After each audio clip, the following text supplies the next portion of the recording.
from the American Academy of Pediatrics. I didn't grow up playing video games, which is why I was shocked to find out video gaming is a multi-billion-dollar industry that brings in more money than movies and music combined.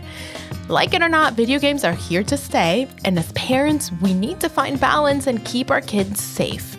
I've got just the expert to help us. What we know are some of the benefits of some games have to do with language development, with exposure to other cultures, other situations they may not be exposed to otherwise. Just like the internet, there are possibilities for growth because they're learning something new. Welcome to Healthy Children, the podcast for parents from the American Academy of Pediatrics. I'm Dr. Edith Bracho-Sanchez. I am a pediatrician and a mama figuring it out.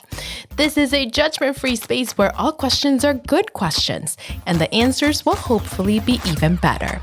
Let's get started.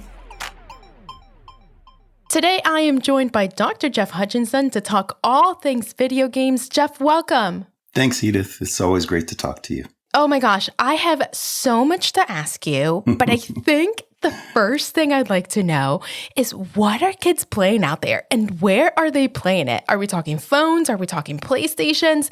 Give us a lay of the land here, Jeff. That's a great question. So age makes a difference, right? When you're little, you might have access to a phone or a pad. So kids, of course, at that age are doing that. Consoles are starting to lose favor for kids playing more things on their computers and laptops.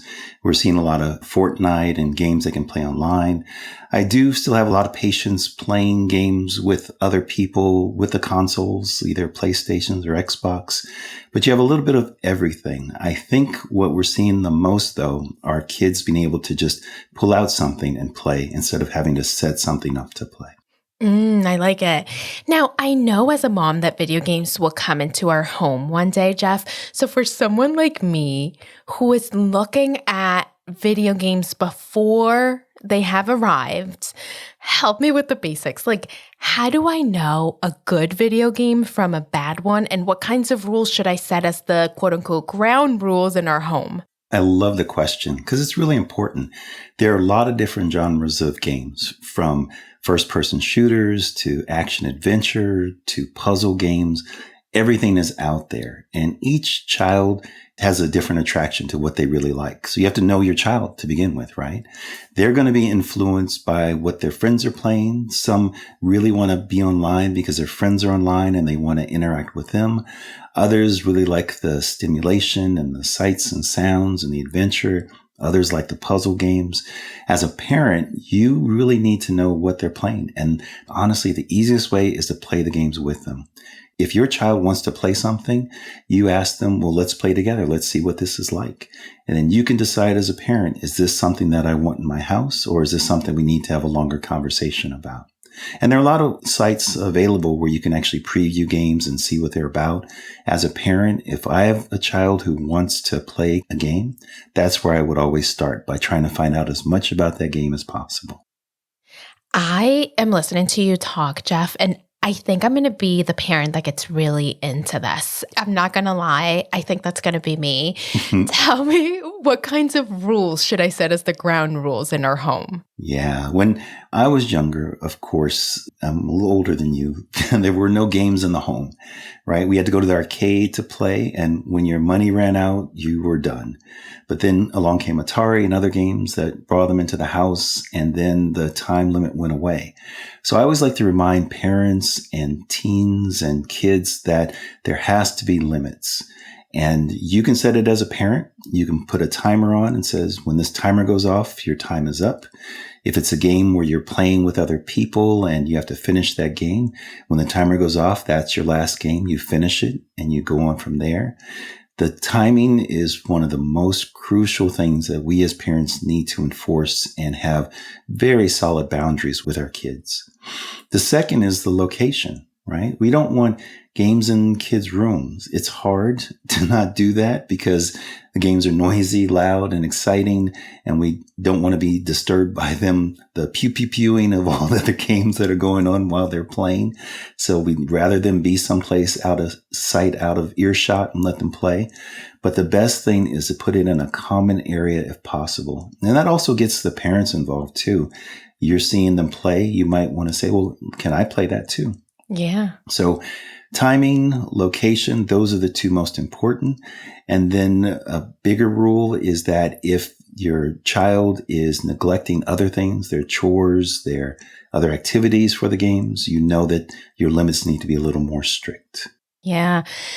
I also wonder, Jeff, and again, this is where your experience as a dad can really help us out, in addition to your experience as a physician, of course.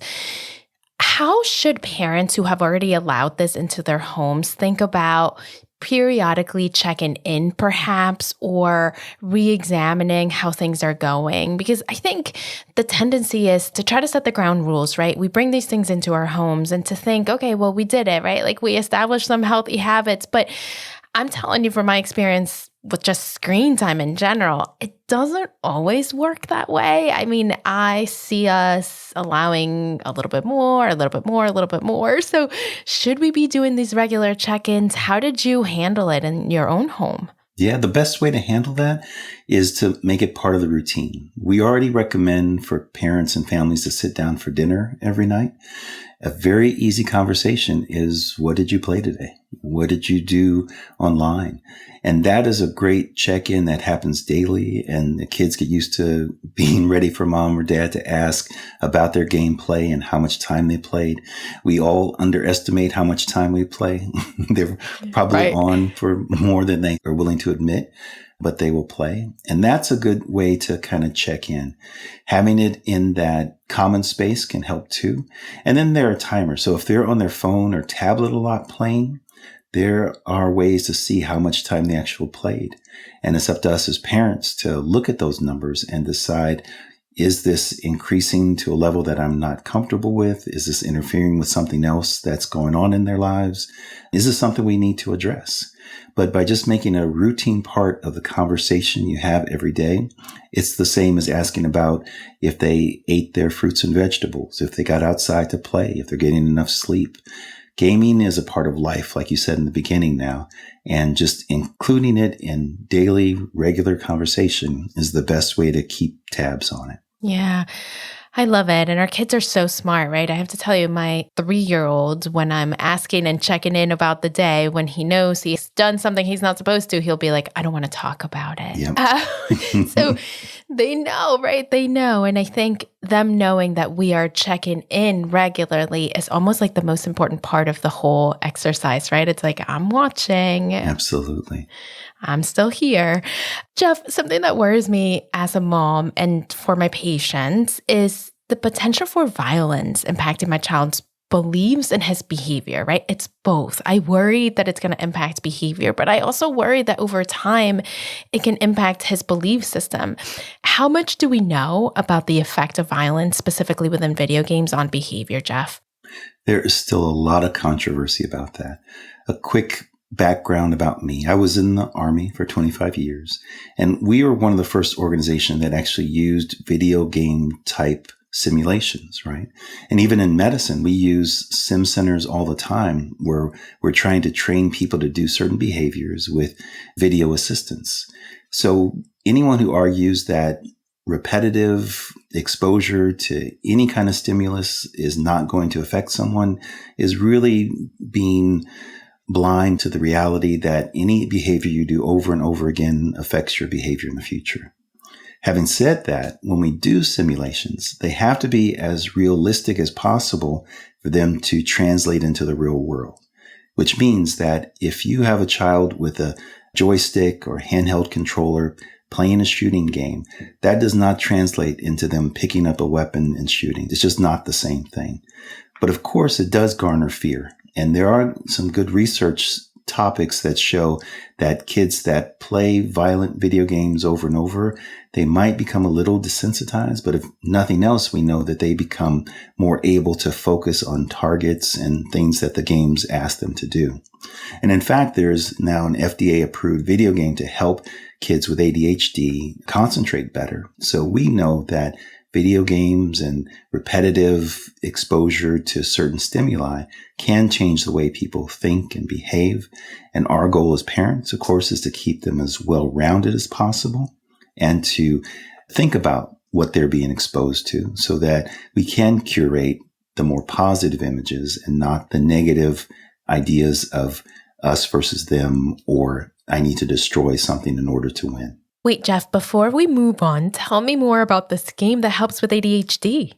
It's called Endeavor RX. It's a game designed for children 8 to 17 to help them with their concentration.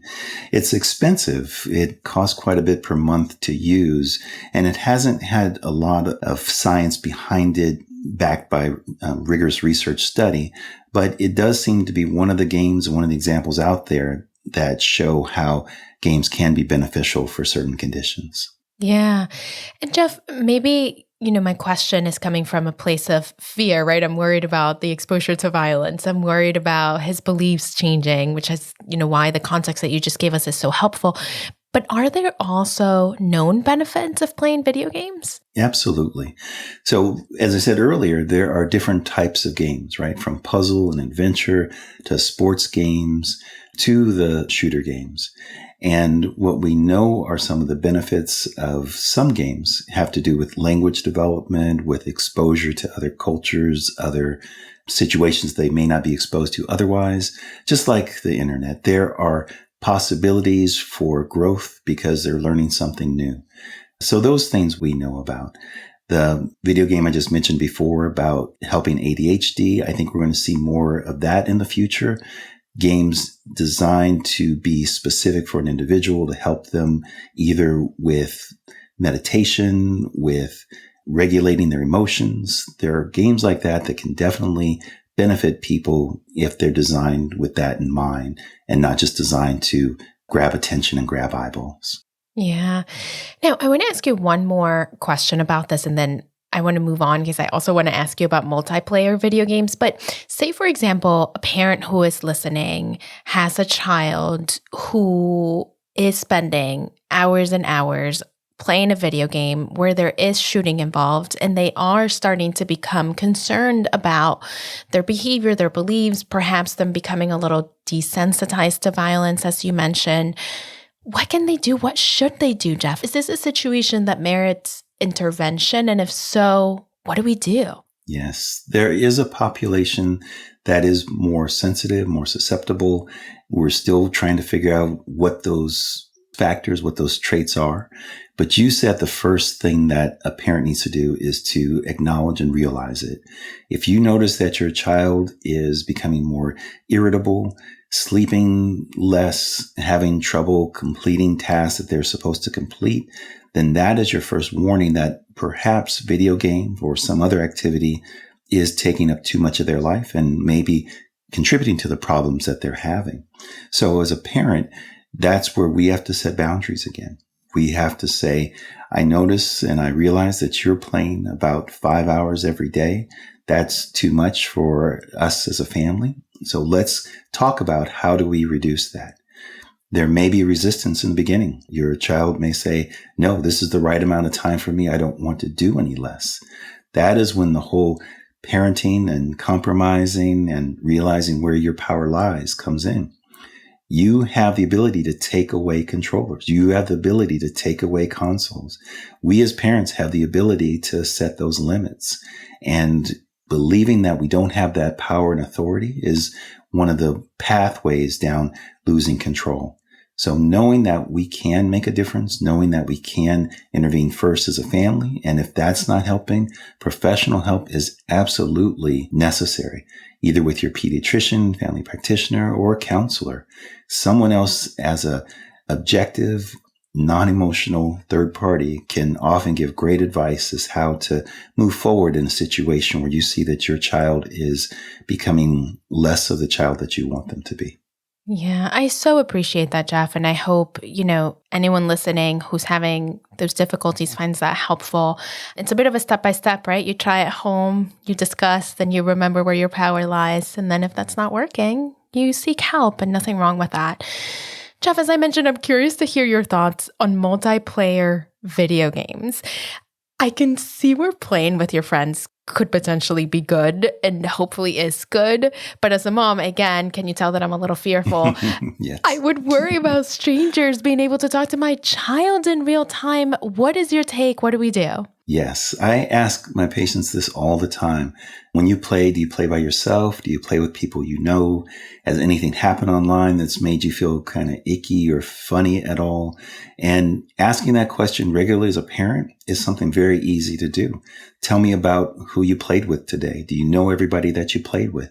And then sometimes they'll say, no, especially when I play games like Fortnite, it's 100 people. I don't know who those 100 people are, but nobody has said anything to me that has bothered me. That's a great answer to the question of whether to be concerned. And then I said earlier, playing with your child. If you get on the same server with them as a multiplayer, you can actually see what's going on, see the kind of trash talking that happens, see the kind of banter that goes back and forth, and realize it's just kids being kids, which is fine.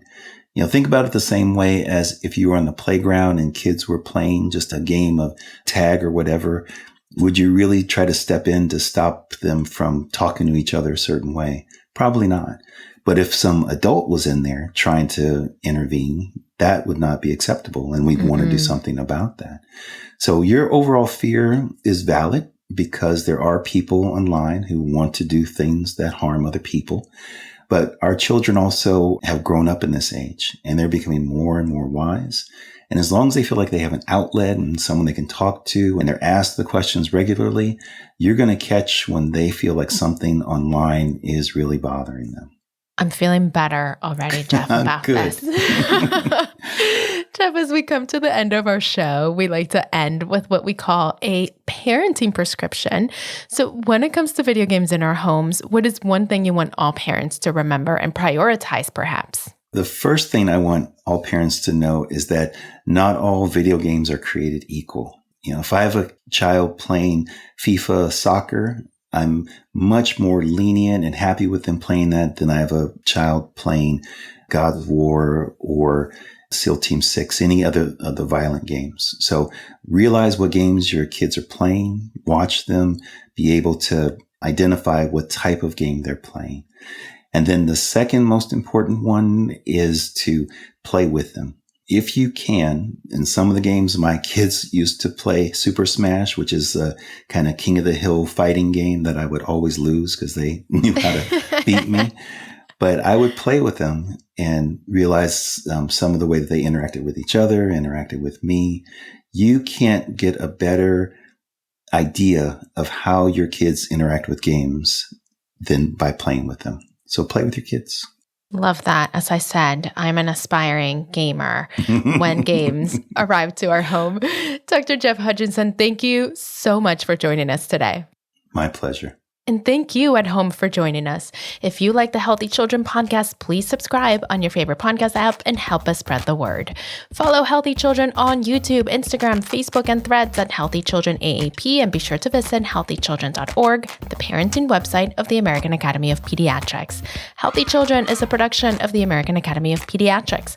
Our creative team includes Laura Alessio, Catherine Beard, Garrett Brown, Zach Christman, Ann Johnsos, Kathy Jewell, Claire Keating, Doug Nagel, Jackie Ortega, Susan Stevens Martin, Mary Claire Walsh, Hannah Weston. And our theme music was composed by Doug Nagel. We'll be back next week. I'm Dr. Edith Bracho-Sanchez. Thanks for listening.